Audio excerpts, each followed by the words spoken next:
Hello friend, support my channel. তো তোমরা কেমন আছো? আশা করছি তোমরা খুব ভালো আছো, আমিও খুব ভালো আছি। তো নতুন বছরে তোমাদের অনেক অনেক শুভেচ্ছা। তো তোমরা কীরকম কাটিয়েছো জানিও। আর নতুন বছর আমি খুব ভালো কাটিয়েছি।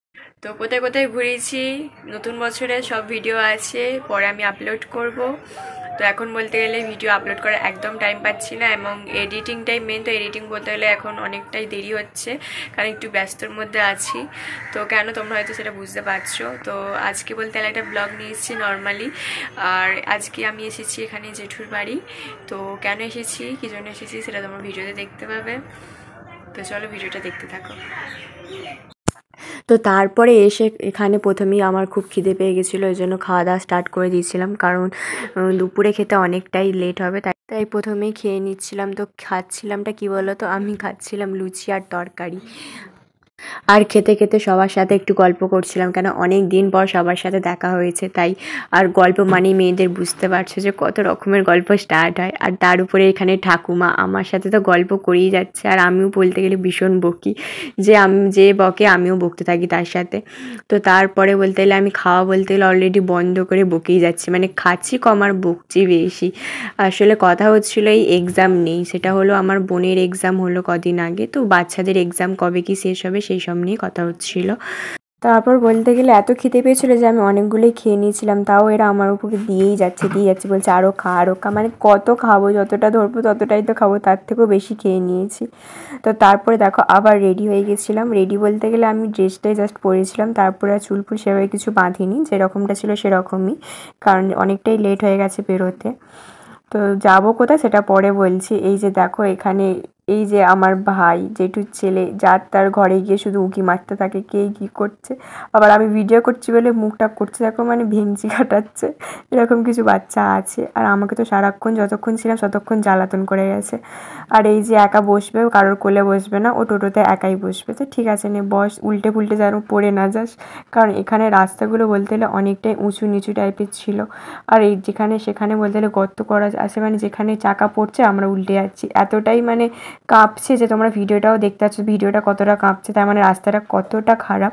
তো যাই হোক, তাও আমি ভিডিওটা করছিলাম। আর বলেই দিই তোমাদের আমি কোথায় যাচ্ছিলাম। আমি যাচ্ছিলাম বেনারসি কিনতে। তো আমি এখানে জেঠুর বাড়ি থেকে এখানে এসে, যেহেতু বেনারসিটা নেবো তাই জেঠুর বাড়িতে এসেছিলাম। আর বেনারসিটা আমাকে জেঠুই দিচ্ছিল। তো জেঠু বললো তুই কী কালার নিবি, তুই তোর মতো পছন্দ করে নিবি, তো তাই জন্যই আমার আসা। তো সেই সূত্রেই এসেছি। তো তাই ভাবলাম তোমাদের সাথে একটু ভিডিওটা শেয়ার করে দিই। তো এখানে বলতে গেলে বাজারের ভিতরে দোকানটা, তো এখানে অনেক রকমের বাজার বসেছে, দেখতেই পাচ্ছ। তো বাজারের ভিতর দিয়ে যাচ্ছিলাম, তাও জায়গাগুলো এত শর্ট যে মাঝে মাঝেই রাস্তা জ্যাম হয়ে যাচ্ছিলো। তো যাই হোক, অনেক কষ্টে জ্যামগুলো কাটিয়ে তারপরে দোকানে বলতে গেলে পৌঁছেছি। তো দোকানে বলতে গেলে আমি সেইভাবে ভিডিও করতে পারিনি, কারণ সবাই আমাকে দেখছিলো যে আমি ক্যামেরা অন করে কী করছি। তো যাই হোক, তাও যতটা করার করেছি তোমাদেরকে দেখানোর জন্য। তো দেখো এখানে অনেক রকমের বেনারসি বার করেছিল, অনেক রকম কালারেরও, বেশ ভালোই লাগছিলো, কিন্তু আমার যেটা ভালো লেগেছে আমি সেটাই নিয়েছি। আর শাড়িগুলো বলতে গেলে প্রত্যেকটা শাড়ি ভালো লাগছে, কালারগুলো খারাপ লাগছে না। তাও আমি কাকুকে বলছিলাম যে আরও বার করো দেখি কী কী আছে। তো আমি বলতে গেলে ওই জন্য আরও বার করাচ্ছিলাম কাকুকে, যে দেখবো আরও কত রকমের কী কী কালার আছে। তো আমি কী কী শাড়ি কিনছি সেটা তোমাদের বাড়ি থেকে অবশ্যই দেখাবো। হ্যালো গাইস, তো আমি চলে এসেছি। তো আজ বলতে গেলে অনেক কেনাকাটি হয়েছে, অনেক বলতে শাড়ি বলতে গেলে কিনতে গিয়েছিলাম। তোমরা বুঝতে পেরেছো যে আমি কি শাড়ি কিনতে গেছিলাম। আমি কিনতে গেছিলাম আমার বিয়ের বেনারসি। তো কী বেনারসি, অনেক রকমের বেনারসি তো তোমরা দেখলে দোকানে তো বার করেছিল। তো তার মধ্যে আমার কোনটা মানে পছন্দ হয়েছে সেটাই তোমাদেরকে বলবো এবং দেখাবো।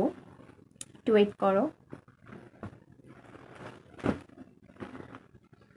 এই যে আমি নিয়েছি 2 কালারের বেনারসি। কেন রেডটা শুধু পরলে ভাল লাগবে না, তার সাথে আরও অনেক রকম বিভিন্ন কালার থাকলে ভাল লাগবে। তো তাই জন্য আমার এই স্কাই কালারটাই পছন্দ হয়েছে, বেশ ভালো লাগছে 2 কালারের মধ্যে। দেখো, তো বিয়েতে তো পরবো, তখন সাজবো, তখন তো আরও দেখতে হবে কত সুন্দর লাগছে। এটা তো জাস্ট আমি এমনি দেখালাম। তো কাজটার ডিজাইনগুলো খুব সুন্দর, আমি সেভাবে খুলছি না, কারণ যেহেতু পাট করা আছে তাহলে পাটগুলো নষ্ট হয়ে যাবে। তো যাই হোক, তো আমার বলতে গেলে বাড়ি আসতে অনেকটাই লেট হয়ে গেছে, এখন বাজে 2:30। তো কারণ অনেকটা লেট হয়ে গেছে, কারণ শুধু শাড়ির দোকানে ঢুকিনি, আরও অনেক কিছু দোকানে ঢুকেছিলাম, সেটা হলো সাজের দোকানে। তো আমার বলতে গেলে সাজের জিনিস সব কিছু কমপ্লিট হয়ে গেছে, কিন্তু তোমাদেরকে হয়তো দেখায়নি কী সাজ কিনেছি, তো অতটা এখন দেখানোর সময় নেই, কারণ আমি তো এখন বাড়িতে নেই।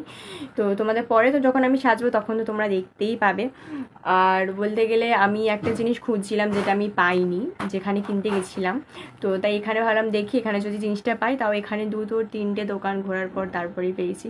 কারণ মনের মধ্যে যদি সাজ না হয়, মানে বিয়েতে, মানে বুঝতেই পারছো, মানে বিয়েতে একবারই করবো, তাই না?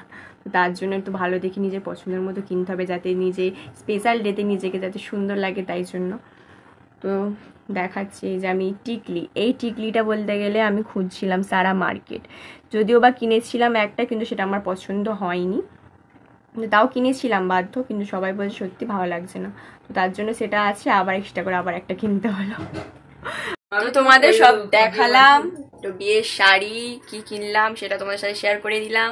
তো তোমরাই গেস করো আমার বিয়ের কতদিন বাকি, মানে বুঝতেই পারছো, কারণ শাড়ি ফাড়ি সব কিছু কেনা কমপ্লিট, আর বিয়ে বেশি দিন সত্যি বাকি নেই। তো তাও আমি ডেটটা বলছি না, আমি ডেটটা অবশ্যই বলে দেবো তোমাদের পরে, মানে তোমাদের ওয়েটিং লিস্টেই রাখছি, এখন আমি বলছি না, সবাই যাতে ইন্টারেস্টটা থাকে আমার বিয়ের প্রতি। তোমাদের সত্যি কতটা আমার ভিডিওগুলো দেখার জন্য তোমরা ইন্টারেস্ট আসছো, প্লিজ তোমরা কমেন্টে বলো আমাকে, আমার ভীষণ ভালো লাগে তোমরা যদি আমাকে কমেন্ট করো, তো আমি তোমাদের সবাইকে রিপ্লাই করব। আর যাই হোক, সারাদিন বলতে গেলে অনেকটাই পরিশ্রম হয়েছে, এবারে খাওয়া দাওয়া করবো, অনেক খাওয়া দাওয়া এখনো কিচ্ছু হয়নি, এখনো ক্যামেরা নিয়ে বসে আছি, তো খাওয়া দাওয়ার পর তারপর আবার দেখা হবে। শুনলে তো মার খাবে না, কথা কেমন অবাধ্য তুই বল, এদিকে মুখটা দেখছিস একটা কথা শুনছে না না বাবা, মুখ দেখ না, দেখলে সবাই ভাববে একদম বিচ্ছু। তো ওর মায়ের কথা শুনে বুঝতে পারছো বাড়িতে কতটা দুষ্টুমি করে, আর আমি তো এসে থেকে দেখতেই পাচ্ছি খালি শুধু মার খেয়েই যাচ্ছে, বেচারা মার খাচ্ছে, তাও কোনো লজ্জা নেই। তো আজকের ব্লগটা তোমাদের কীরকম লাগলো অবশ্যই বলো। বলতে গেলে আজকে সারাদিন বলতে গেলে মজা করেছি, তার মধ্যে অনেকটা ধকলও গেছে, বলতে গেলে আজকে অনেকটা পরিশ্রম হয়েছে, কারণ এখানে ওখানে অনেক জায়গায় যেতে হয়েছে। আর বাড়ি থেকে বলতে গেলে আমার জেঠুর বাড়িটা অনেকটাই দূর, তো আমার জেঠুর বাড়ি বলে দিই তোমাদের, সাঁতরাগাছি ব্রিজের পর যে বেলেপোল, সেখানে আছে, ওখান থেকে টোটো করে একটু যেতে হবে, তো ওখান থেকে তারপরেই জেঠুর বাড়ি। তো যাই হোক, তো তোমাদের সাথে সব কিছুর ভিডিওতে আমি শেয়ার করছি আমার বিয়ের একটু ছোট ছোট মুহূর্তগুলো, যেগুলো বলতে গেলে আমরা মানে ধরো কেনাকাটি থেকে স্টার্ট করে সব কিছু, তো কিছুটা হলেও তোমাদের সাথে শেয়ার করছি, মানে সব কিছু তো আর পারছি না, কেন টাইমটা বলতে গেলে একদমই নেই, তো তাই জন্য। তো যাই হোক, তোমাদের ভিডিওটা কেমন লাগলো তোমরা সবাই বলো, আর ভিডিওটা ভালো লাগলে সাবস্ক্রাইব করে রেখো, যারা আমার চ্যানেলটা এখনও সাবস্ক্রাইব করোনি তারা ঝটপট সাবস্ক্রাইব করে ফেলো, আমার বিয়ের ব্লগ খুব তাড়াতাড়ি আসছে। তো তোমাদের সাথে দেখা হবে নেক্সট ভিডিওতে, সবাই ভালো থেকো। তো টাটা বাই বাই আমার সমস্ত সাবস্ক্রাইব ফ্রেন্ডদের জন্য, লাভ ইউ অল আমার থেকে দিলসে, বাই।